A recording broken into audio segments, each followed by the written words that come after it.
The crisis which is in Africa today is because of philosophical, ideological, strategic, economic mistakes, which we have been talking about since the 1960s.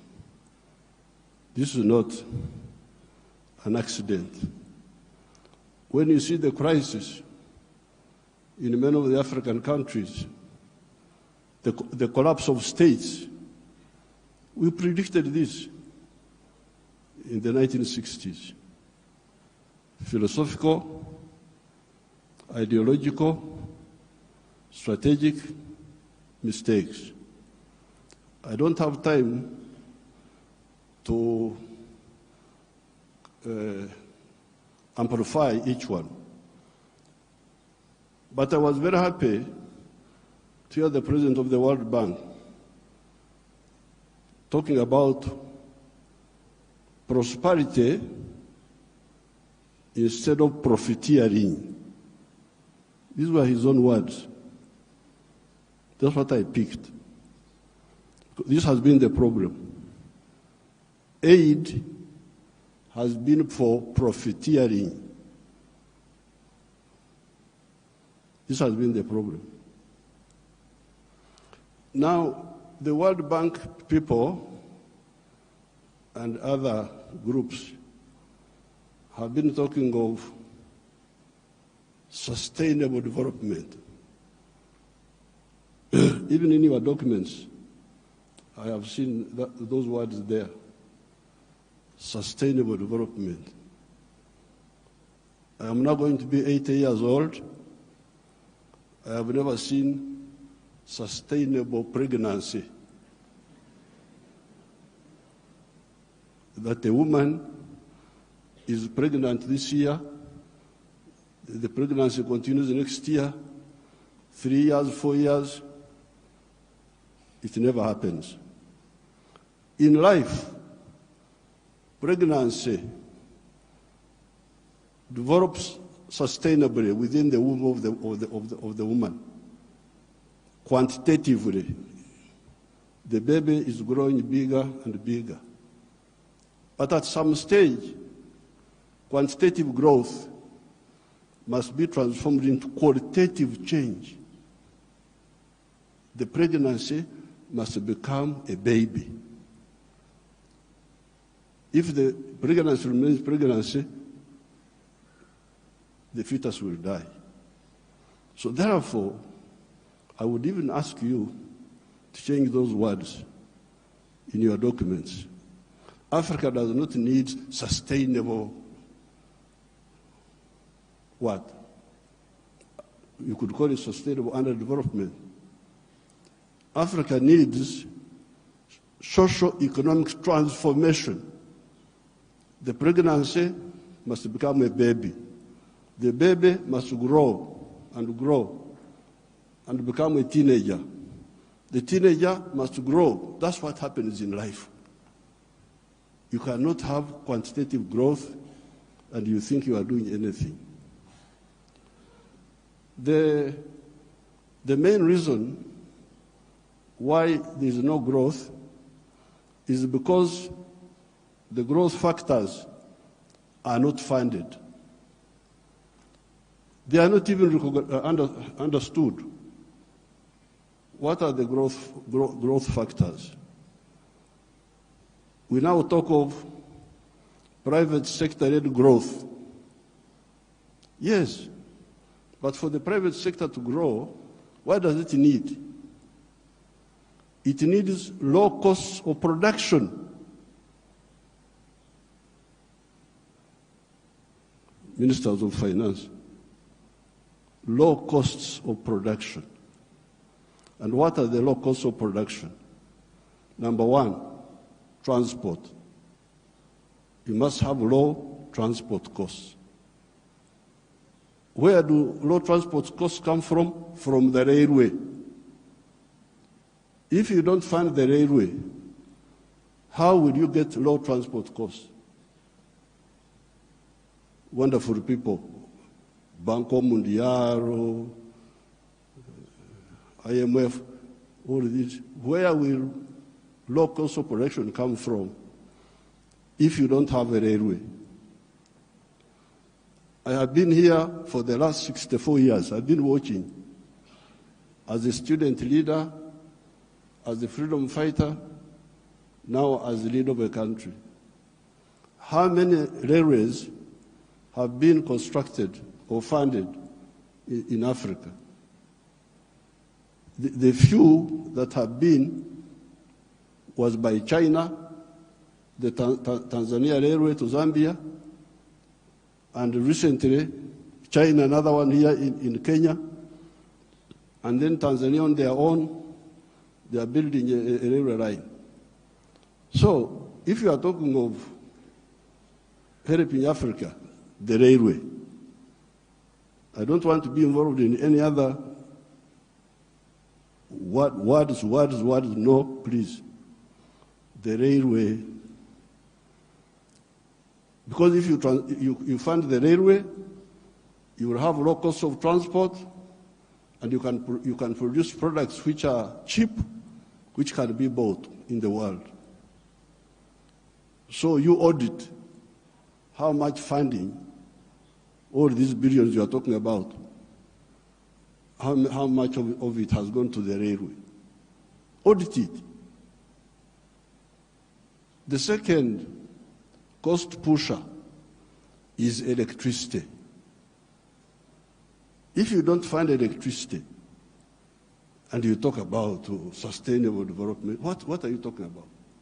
Private sector-led growth. Maneno tu. Electricity, we must have low-cost electricity, not exceeding 5 cents per kilowatt hour. That's what I insist on in Uganda. I'm tired of all these stories.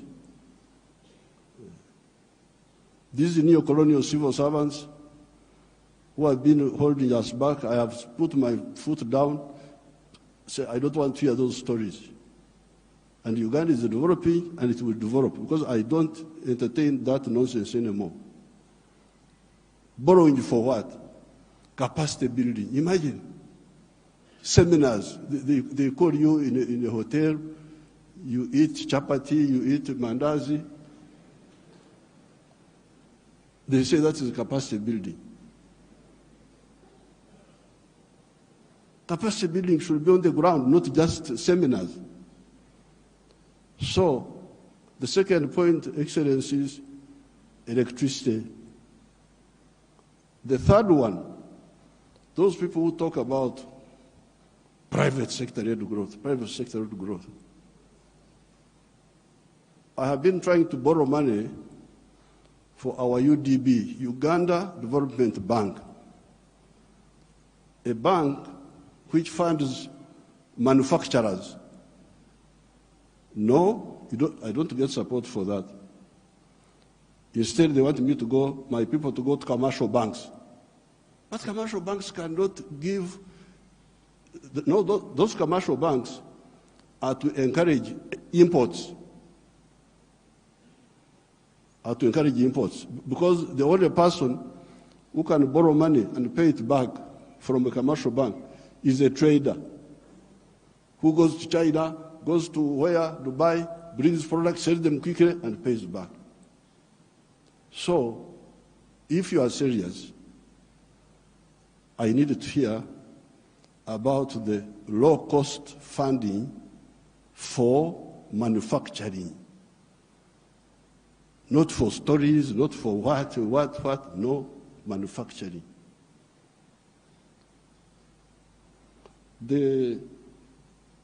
How about funding for irrigation? Because if you want to stabilize agriculture, a country like Uganda is very rich, we have got everything. But still sometimes we get some erraticness in the rain. So in order to stabilize, I've been trying to look for a loan for irrigation. I can't easily get it. Very difficult to get. A loan for seminars, very quick. The civil servants, what?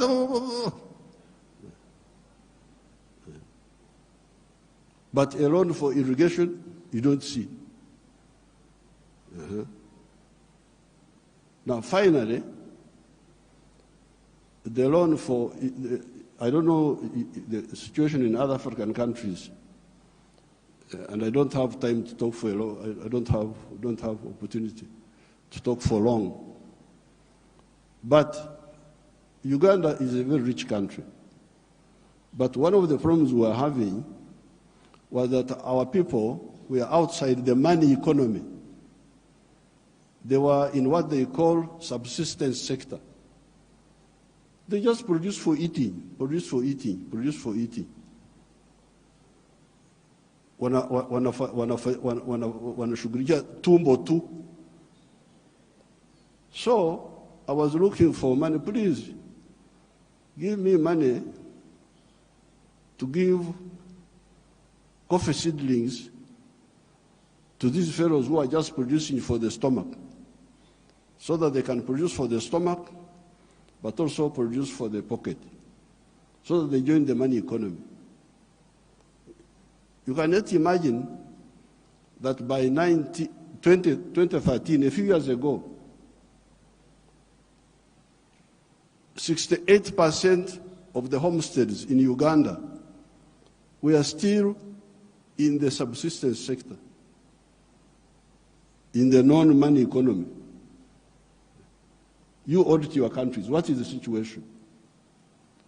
What is the percentage of the people? So I had now to use my own money because I couldn't borrow money from anybody. The loans are for capacity building, for, I don't know, sometimes they give for ICT, but ICT is a communication system, mainly. What are you going to communicate on that communication? How are you? Good morning. And you think that is communication. Why don't you have ICT linked with agriculture, linked with industry? Oh, now the digital. Are you eating computers? Have I seen anybody eating computers? Just running up and down, maneno tu. So I was insisting that all these Ugandans must be in the money economy.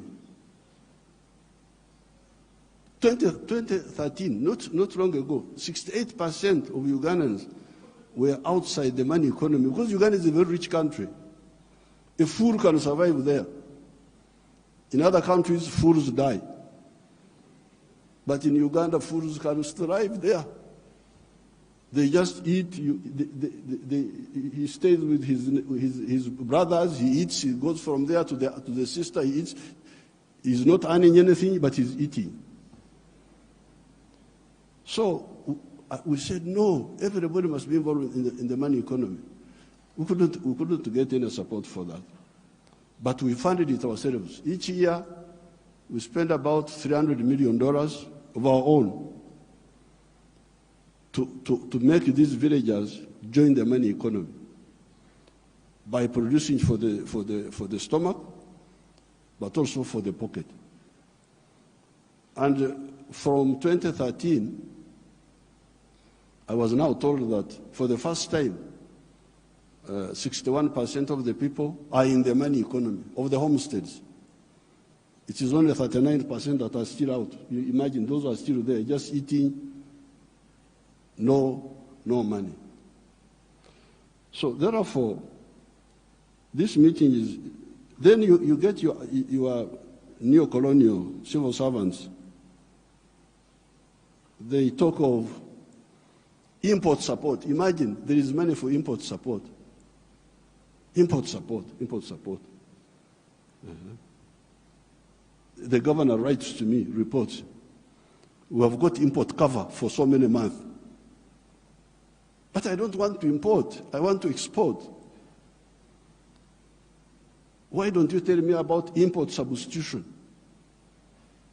and export promotion. Instead, you are telling me of import support. So money is available for to become more dependent. So I'm very glad to hear what now finally, the cash,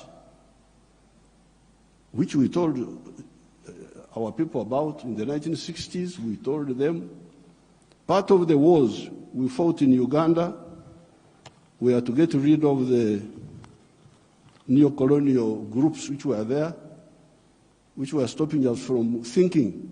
We had to get rid of them by force. But one of the problems was Africa producing raw materials. Matière primaire, they call it in Français, matière primaire. Raw materials. Imagine coffee. The global value of coffee is $460 billion. All the coffee producing countries of the world, Brazil, us, all these, we only get 25 billion of that. Out of the 460 billion, the coffee producing countries get 25 billion. And Africa gets only 2.5 billion. 900 million of that comes to Uganda because Uganda produces a lot of coffee. A country like Germany, which has no coffee, earns $65 billion from coffee. So, I sell a kilo of coffee, good grade coffee, $2.5. Somebody in London will get $241 from that 1 kilo. Okay, there are other costs on the way. I don't want to, because he's the owner of a restaurant and so on. But coffee roasting, coffee grinding, coffee packing must happen here in Africa. Must happen at source. The shirt I'm putting on is Ugandan cotton. I don't put on foreign clothes.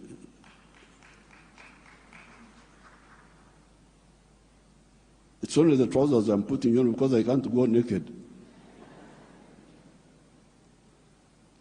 Because they have not solved that problem for me. So, if you look at cotton, how many job levels are there? Job levels. You grow the cotton. Okay, that one we do. Those jobs we do. We gene the cotton. Kutoa mbegu, remove the seeds. That one we do here. And we end there. When you hear all these countries which have got crisis, Burkina Faso, I don't know what, Mali, all of them are cotton growing countries. But how much textiles are they producing? They're importing textiles, I don't know from where. So now if you end at level 2, gening, removing the seeds, then you take the pamba, you take the cotton, to cleverer people who are clever. Watu wenye akili wako huko, sisi hapo tutajiita vipi? Kama mtu anakuzidi akili wewe unasema wewe nani? So they take the cotton, they spinning, more money, more jobs for their children. They weave, more money, more jobs for their children. They put the print, more money, more jobs for their children. I looked at the figures. Uganda consumes 276 million meters of textiles each year. And that wonderful country of yours spends $880 million on clothes. Some of them dead people's clothes from Europe. When people die, their clothes, they are sent to you people, to Africa. And we spend 800, all the money we earn from coffee goes back to bring dead people's clothes. But we have got one factory there called Nitil. It produces 25 million million meters. So in order to clothe our people in Uganda without importing, we need about 11 factories like the one of Nitil. And they would employ about 20,000 people. So and we would save $880 million, which we are just giving to other people. So this Ida, what did you say about the modern slavery of the Africans of producing raw materials? In one of our documents in Addis Ababa, we had talked of Africa producing what it does not consume and consuming what it does not produce. They had put that as a summary in one of the documents of the African Union. We must get rid of the production of raw. I banned the export of minerals from Uganda and processed. I banned them. Piga marufuku. Then the agents were going in the corridors, what Mufanyi, no mineral will come from Uganda if it's not processed. You wait until I go away, you can steal the minerals, but not now. I banned this export of unprocessed minerals in 2012. My young brother, His Excellency Ruto, I forgave him and gave him some little iron ore for, I think, 2 or 3 years, because I've got a lot of iron ore, one of the best in the world. I told him, His Excellency Ruto's man, Muindi wa hapa Kenya, you come and build the steel factory in Uganda at the iron ore. Oh, yeah. I've already built in Mombasa. So I said, okay, because of my young friend, I give you some iron ore for 2 or 3 years. But come and put the factory here. Now you can imagine akili ya watu wenu, my civil servants. An Indian wanted to take that iron ore to India, imagine. Iron ore in our language is called obtare, but it is soil, black soil. If you see it, it is soil. To take that to India and do what? Pay your wonderful people $47 per ton.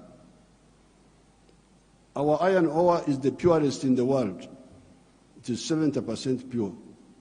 So you need like 1.5 tons to make a ton of steel. Now, a ton of steel costs $700. Somebody gives you $47 on your wealth, the wealth of your people, and he gets $700 from it. And all the jobs, your children have no jobs. Watoto wa Wahindi wanafanya wampata kazi. I can't be part of that treachery. So I banned. There will be no export of unprocessed minerals from Uganda. So there's no business. What do you mean there's no business? So when I banned them, they are flocking in now. They have opened 7 gold refineries. 7 gold refineries. They are there. Because I banned. The other day I was opening a tin refinery. You can imagine this tin, and Suru Samia may know where we were, the power station, both sides, the Uganda side and the Tanzanian side. That is all tin.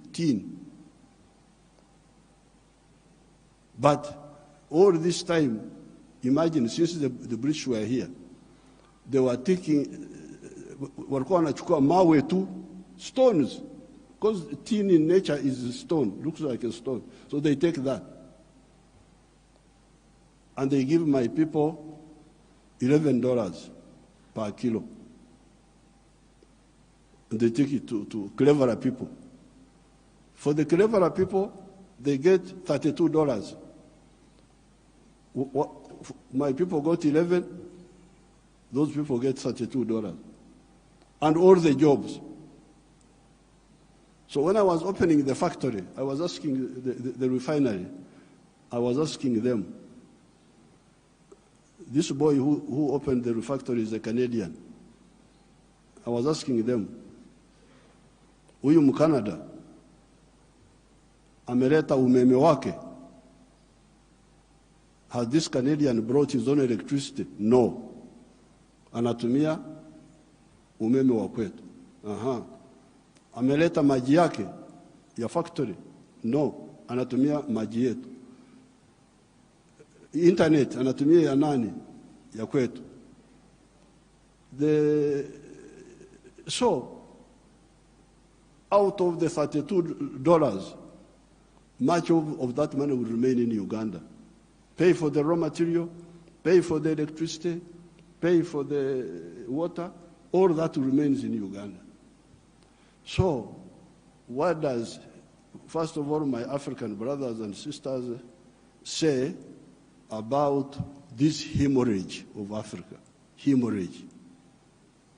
Echikurukuto, we call it in Uganda. This hemorrhage must stop. The crisis you see in these countries is because of stagnation of the last 60 years since independence. The population is increasing, the economies are not increasing. What do you expect? So with these few words, Your Excellencies, what do I say? Merci beaucoup.